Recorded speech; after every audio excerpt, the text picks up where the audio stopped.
சொல்லுதுங்க, அவர்கள் அவரை பரியாசம் பண்ணினார்கள். வாசிக்கிறேன் வசனத்தை உங்களுக்காக. மார்க் 5:39. உள்ளே பிரவேசித்து நீங்கள் சந்தடி பண்ணி அழுகிறது என்ன? பிள்ளை மரிக்கவில்லை, நித்திரையாயிருக்கிறாள் என்றார். நித்திரையாயிருக்கிறாள் என்றாராம். அதற்காக அவரை பார்த்து நகைத்தார்கள். அதாவது பரியாசம் பண்ணினார்கள், அவமானப்படுத்தினார்கள். ஒரு அற்புதத்தை செய்வதற்காக வந்திருந்த ஏசப்பாவை அவமானப்படுத்தினார்கள். இந்த உலகம் நம்மை புரிந்து கொள்ளாது. உலகம் நம்முடைய விசுவாசத்தை புரிந்து கொள்ளவே கொள்ளாது.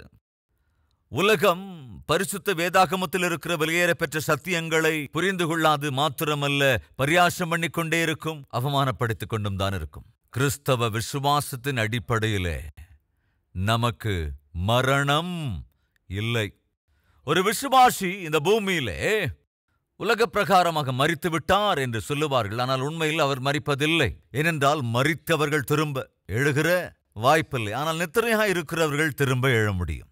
கிறிஸ்தவன் என்கின்றவன் மரிக்கிறான் என்றால் திரும்ப எழுவான். ஆண்டவராகிய இயேசு கிறிஸ்து வாக்கு கொடுத்தார், நான் அவரை திரும்பவும் எழுப்புவேன். இயேசு கிறிஸ்துவுக்குள் நித்திரையடைகிறவர்கள், என்னங்கது, கிறிஸ்துவுக்குள் நித்திரையடைகிறவர்கள் பாக்கியவான்கள்.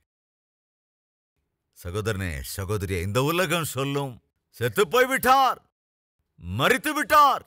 இயேசு சொல்லுகிறார், என் பிள்ளைகள் மரிப்பதில்லை. அப்புறம் நித்திரை அடைகிறார்கள். பிள்ளை நல்லா விளையாண்டு டயர்டா வந்து ஹால்ல சோஃபா இருந்ததுன்னா அந்த சோஃபாவில் அப்படியே தூங்கிடுவான்.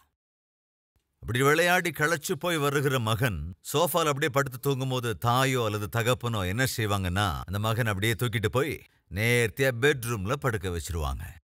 இப்ப அந்த பையன் கண்ணை திறப்பான். எங்க கண்ணை திறப்பான்னு சொல்லுங்களேன்? பெட்ரூம்ல கண்களை திறக்கிறான். ஆனா தூங்குனது எங்க?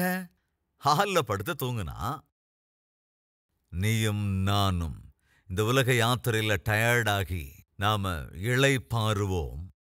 நம்முடைய ஆண்டவர் உனக்கு தெரியாமலே உன்னை சுமந்து கொண்டு போய் தம்முடைய வீட்டுக்குள்ளே கொண்டு போய் விடுவார். நீ கண்களை திறக்கும் போது, கண்களை திறந்தாங்க என்ன பாப்ப? நீ பரலோகத்தை தான் காண்பாய். இது தந்தை குமாரருக்கிடையான பந்தம். சிருஷ்டித்த சிருஷ்டிகர்த்தாவுக்கும் சிருஷ்டிக்கப்பட்ட மனிதனுக்கும் மத்தியில் தேவன் உண்டாக்கி வைத்திருக்கிற அற்புதமான ஆவிக்குரிய பந்தம். கிறிஸ்தவ சபையே, சமுதாயமே, உனக்கும் எனக்கும் மரணம் இல்லை. ஏனென்றால் மரணத்தின் முள்ளை ஆண்டவராகிய இயேசு கிறிஸ்து எடுத்து போட்டு விட்டார். இனி உனக்கும் எனக்கும் மரணம் இல்லை. அப்படின்னா நாம சாகுறமே இல்லைங்களா? அது சரீர பிரகாரமான மரணம். ஆனால் நீ உன் கண்களை மூடிய உடனே பரலோகத்தில் உன் கண்களை திறப்பாய், யுக யுகமாய் ஆண்டவரோடு கூட ஜீவிப்பாய். சிறுமி நித்திரையாயிருக்கிறாளையா என்று சொன்னபோது அவர்கள் என்ன செய்தார்கள்? பரியாசம் பண்ணினார்கள். அவரை பார்த்து சிரித்தார்கள், சந்தேகப்பட்டார்கள். அப்பொழுது இயேசு கிறிஸ்து என்ன செய்தார் என்றால், எங்களாரையும் முதல்ல கொஞ்சம் வெளியே அனுப்பி வைங்க, இவங்களை கொஞ்சம் முதல்ல வெளியே அனுப்புங்க. யார? சந்தேகப்படுறவங்கள, அவமானப்படுத்துறவங்கள, பரியாசம் பண்றவங்கள எல்லாரையும் வெளியே போக சொல்லிடுங்க. ஒருவேளை அந்த இடத்துல நான் இருந்திருந்தா கேட்டிருப்பேன், ஆண்டவரே எதுக்காக? என்னை சந்தேகப்படுகிறவர்களுக்கு, என்னை அவமானப்படுத்துகிறவர்களுக்கு, என்னை பரியாசம் பண்ணுகிறவர்களுக்கு நான் செய்கிற அற்புதத்தை காண்கிற அருகதை இல்லை. நான் சொல்றது புரியுதா? தேவனை நீ சந்தேகப்படுகின்றாயா? தேவனிடத்திலே நீ சந்தேகத்தோடு கூட இருக்கிறாயா என்றால் கவனி, உன்னுடைய வாழ்க்கையிலே தேவன் செய்கிற ஆச்சரிய அற்புத காரியங்களை காண்கிற அருகதையை நீ இழந்து போய் விடுவாய்.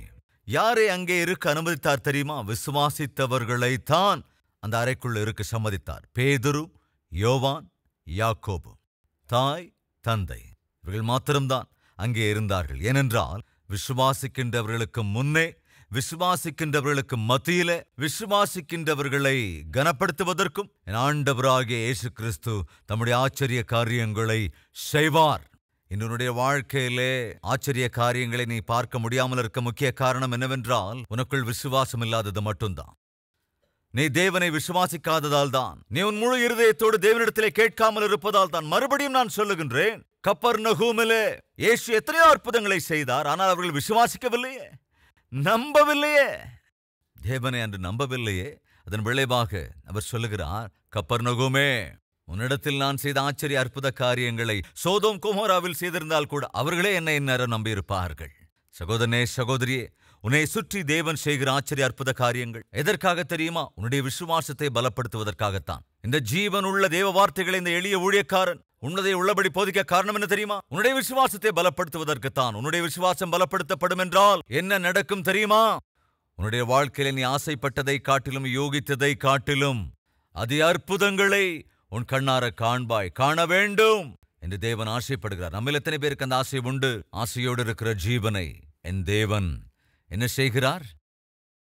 திருப்திப்படுத்துகிறார். வாருங்கள், விசுவாசத்தோடு கூட ஜெபிக்கலாம்.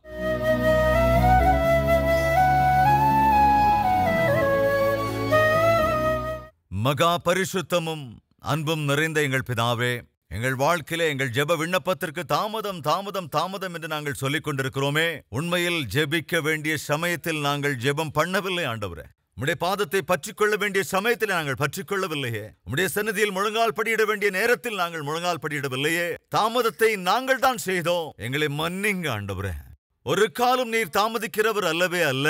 அசட்டை செய்கிறவர், அலட்சியம் பண்ணுகிறவர் அல்லவே அல்ல ஆண்டவரே. அப்படியே நீர் தாமதித்தாலும் அதற்கு பின்னால் மகா பெரிய ஆச்சரிய காரியத்தை, ஆசீர்வாதத்தை எங்களுக்காக வைத்திருக்கிற தயையுள்ள ஆண்டவர் நீரே. இந்த வேளையிலும் அப்பா, எங்கள் சகோதரர் சகோதரிகளுடைய விசுவாசத்தை பலப்படுத்தி, திடப்படுத்தி, அவர்கள் வாழ்க்கைக்காக நீர் வைத்திருக்கிற பெரிய ஆசீர்வாதங்களை, ஆச்சரிய காரியங்களை சுதந்தரித்துக் கொள்ளுகின்ற மகா கிருபையை அருள வேண்டும் என்று இயேசு கிறிஸ்துவின் நாமத்தில் வேண்டிக் கொள்கிறோம் பிதாவே. ஆமென்.